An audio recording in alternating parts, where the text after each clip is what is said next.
दोस्तों यहाँ पे पिछली वीडियो में मैंने बताया था कि आपको क्रेडिट कार्ड के ऊपर जो आपको मैक्सिमम डिस्काउंट मिलता है 1500-2000 रुपये का, उसको स्ट्रेच करके आपको मैक्सिमम डिस्काउंट आपको कैसे लेना है, यानी 1500-2000 रुपये के डिस्काउंट को आपको 3000-3500 रुपये तक कैसे ले जाना है। तो इसका आइडिया भी दोस्तों आप लोगों में से एक यूजर ने हमें दिया था और मुझे लगा कि एज ए इन्फॉर्मेशन आप लोगों के साथ शेयर करनी चाहिए। लेकिन मैंने उस वीडियो में आपको बताया भी था कि वो रिस्की है, आप अपने रिस्क पे यहाँ पे कीजिए, क्योंकि उसके अंदर डेफिनेटली आप बैंक के कुछ टर्म्स एंड कंडीशन के साथ आप यहाँ पे खेल रहे हैं। आप एक नो कॉस्ट EMI का यूज करके आप EMI पे उस ट्रांजेक्शन को ले रहे हो और बाद में बोल रहे हो कि EMI यहाँ पे कैंसिल कर दो, और उसको नॉर्मल ट्रांजेक्शन में लेकर के आप नो कॉस्ट EMI का जो डिस्काउंट मिल रहा है उसका बेनिफिट यहाँ पे आप एक्स्ट्रा तौर पे यहाँ पे सेव कर रहे हो। तो बैंक जो अगर आप 2-3 बार करोगे तो बैंक आपका कार्ड भी ब्लॉक कर सकता है, आपका अकाउंट कैंसिल, तो बहुत सारी चीज़ें यहाँ पे पॉसिबिलिटी है। बेसिकली वो टेक्निकली वो हम रॉन्ग ही है, लेकिन इन्फॉर्मेशन के हिसाब से मुझे सही लगा तो मैंने आपको यहाँ पे डाल दिया। तो फिलहाल मैंने उस वीडियो के यहाँ पे दोस्तों रिमूव कर दिया हूँ, मैंने अनलिस्टेड कर दिया हूँ। तो अगर आप उस वीडियो को देखना चाहते हो तो नीचे डिस्क्रिप्शन एरिया में उसका लिंक दे दिया हूँ, वहाँ से जाकर के आप इसको चेक कर लीजिएगा। और बेसिकली ये था दोस्तों कि उस वीडियो में इन्फॉर्मेशन जो थी मुझे अच्छी लगी तो मैंने आपको यहाँ से शेयर कर दी। लेकिन बहुत सारे लोग ऐसे कमेंट थे कि ऐसे वीडियो यहाँ पे आपको प्रमोट नहीं करना चाहिए, तो मुझे भी बाद में रियलाइज़ हुआ कि यार इसके अलावे और भी तरीके तो हैं, अगर मैं उसी चीज़ को सही तरीके से मैं आपको यहाँ पे करके दिखाऊँ। बेसिकली उस वीडियो का कॉन्सेप्ट ये है कि आपके पास पूरे पैसे हैं, मुझे अगर 30,000 रुपये का कोई ट्रांजैक्शन करना है तो मेरे पास 30,000 रुपये पूरे हैं, लेकिन बैंक हमें डिस्काउंट कितनी दे रही है, 2,000 रुपये का या 2,500 रुपये का। वो 2,000 रुपये के डिस्काउंट दी, प्लस हमने नो कॉस्ट EMI पे खरीदा तो हमने 1,000 रुपये का 1,200 रुपये का और डिस्काउंट मिल गया। बाद में बैंक को मैंने बोला कि भैया ये नो कॉस्ट EMI कैंसिल कर दो और इसको नॉर्मल ट्रांजेक्शन कर दो, तो जो प्रिंसिपल अमाउंट है वो कम हो चुका है, मैंने उसको यहाँ पे पे कर दिया। तो बेसिकली मैं यहाँ पे यही एज्यूम कर रहा है दोस्तों कि मेरे पास वो पैसे हैं। अब इसका तरीका दोस्तों, अच्छा तरीका ये है दोस्तों कि इस पैसे को हम यहाँ पे इन्वेस्ट कर दें। आप किसी भी फॉर्म में यहाँ पे इन्वेस्ट कर सकते हैं।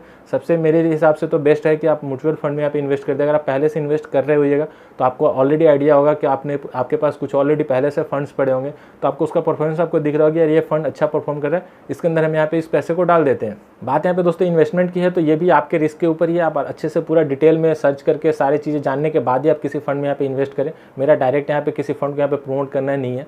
तो बेसिकली मैं यहाँ पे आपको एक एग्जांपल दिखाना चाहता हूँ कि जैसे कि मान लीजिए आप यहाँ पे 30,000 रुपये का एक ट्रांजेक्शन कर रहे हो नो कॉस्ट EMI पे, क्योंकि वहाँ पे भी आपने वही चीज़ कर रहे हो, नो कॉस्ट EMI पे आपने बाई कर रहे हो और बाद में उस EMI को कैंसिल करा कर नॉर्मल ट्रांजेक्शन करा रहे हो। आप मुश्किल से 1,000-1,200 रुपये के यहाँ पे एक्स्ट्रा बेनिफिट मिल रहा है जो आपको बैंक ऑफर मिल रहा है। अब मैं इसी ट्रांजेक्शन को अगर मैं आपको ऐसे समझाऊं कि मैंने 30,000 रुपये का ट्रांजेक्शन किया, मैक्सिमम डिस्काउंट यहाँ पे 2,000 रुपये की मुझे मिल गई, मैंने 28,000 रुपये मेरे को पे करने हैं, नो कॉस्ट EMI मैंने उसको 6 महीने के लिए यहाँ पे सिलेक्ट कर लिया। अब ये समझिए कि मेरे पास ये 28,000 रुपये है, उस कंडीशन में मेरे पास भी 28,000 रुपये है। अब इस 28,000 रुपये को मैं अपने एग्जाम्पल के तौर पे यहाँ पे आपको बता रहा हूँ, ये आप अपने हिसाब से यहाँ पे सोच समझ के कीजिएगा। तो ये 28,000 रुपये मैं यहाँ पे किसी फंड में यहाँ पे इन्वेस्ट कर देता हूँ।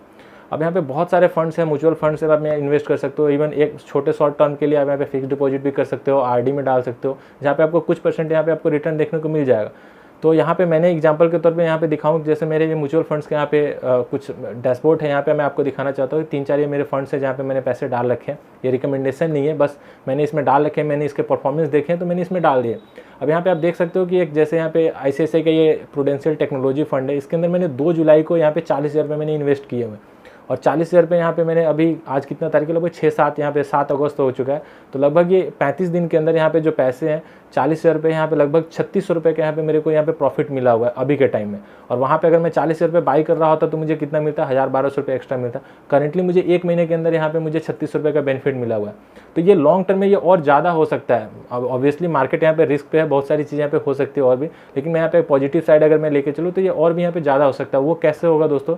तो बेसिकली जो आपके पास जो वो प्रिंसिपल अमाउंट पड़ा हुआ है, जो आप इन्वेस्ट करने जा रहे हो, जो आपने ट्रांजेक्शन के लिए यहाँ पे किया है, तो एग्जांपल मैंने यहाँ पे जो 30,000 रुपये का 28,000 रुपये जो लिया हूँ, तो ये 28,000 रुपये अगर मैं किसी भी फंड में यहाँ पे अगर मैं इन्वेस्ट करूँ तो पहले महीने के लिए बेसिकली आपका जो नो कॉस्ट EMI होता है दोस्तों, आप इस महीने ट्रांजेक्शन की अगले महीने स्टेटमेंट आती है, यानी 6 महीने का जो आपका EMI है वो बेसिकली 7वें महीने में जाकर के वो कंप्लीट होता है, यानी वो पैसे आपके पास 7 महीने के लिए रह रहा है। तो अगर मैं ये 28,000 रुपये में किसी फंड में यहाँ पे डालूँ, किसी म्यूचुअल फंड में अपने हिसाब से, मेरे रिसर्च के हिसाब से जो मुझे अच्छा लगा उसके अंदर मैंने डाल दिया, तो पहले 1 महीने के लिए दोस्तों ये पूरा का पूरा 28,000 रुपये उसमें इन्वेस्टेड रहेगा।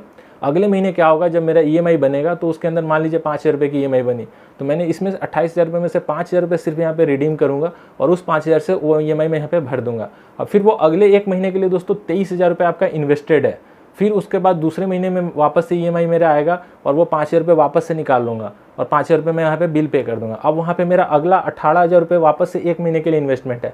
वैसे ही हम 5-5 हज़ार निकालते जाएंगे, बचा हुआ अमाउंट आपका 1-1 महीने के लिए इन्वेस्टेड होता जाएगा। तो ओवरऑल आप 7 महीने का जब टाइम देखोगे तो पहले महीने के लिए मान लीजिए 30,000 इन्वेस्टेड है, अगले महीने के लिए यहाँ पे 25,000, उसके बाद आपका 20,000, फिर 15,000, फिर 10,000, फिर 5,000। तो ऐसे इतने टाइम में इतना सारा अमाउंट आपका छोटे छोटे टाइम पीरियड के लिए इन्वेस्टेड रह रहा है, तो उसके ऊपर आपको ज़्यादा बेटर रिटर्न यहाँ पे आपको देखने को मिलेगा। जैसे मैंने आपको एग्जांपल में दिखाया था कि मेरा ये फंड्स है, ICICI का टेक्नोलॉजी फंड है, L&T का इमर्जिंग बिजनेस फंड है। इसके अंदर रिटर्न जो यहाँ पे काफ़ी अच्छे यहाँ पे आपको मिल रहा है, जब भी मार्केट यहाँ पे अभी काफ़ी अच्छा है। तो दोस्तों यहाँ पे आप समझ गए होंगे कि मैं यहाँ पे क्या कहना चाह रहा हूँ। रादर दैन कि कुछ गलत तरीका, हम गलत रास्ते अपना करके थोड़े से डिस्काउंट के लिए जाए, बेटर है कि आप उसी चीज़ को यहाँ पे सही डायरेक्शन में जा करके और उससे कहीं ज़्यादा बेटर यहाँ पे आप रिटर्न पाए अपने ही उसी पैसे के ऊपर। तो उम्मीद करता हूँ दोस्तों की वीडियो में दी गई इन्फॉर्मेशन आपके लिए हेल्पफुल रहा। अगर वीडियो पसंद है तो जरूर से लाइक कर दीजिएगा, चैनल को सब्सक्राइब कर लीजिएगा। कुछ सवाल या सुझाव तो मुझसे कमेंट करके पूछ सकते हैं। मिलते हैं आपसे अगले वीडियो में। वीडियो को देखने के लिए बहुत बहुत धन्यवाद।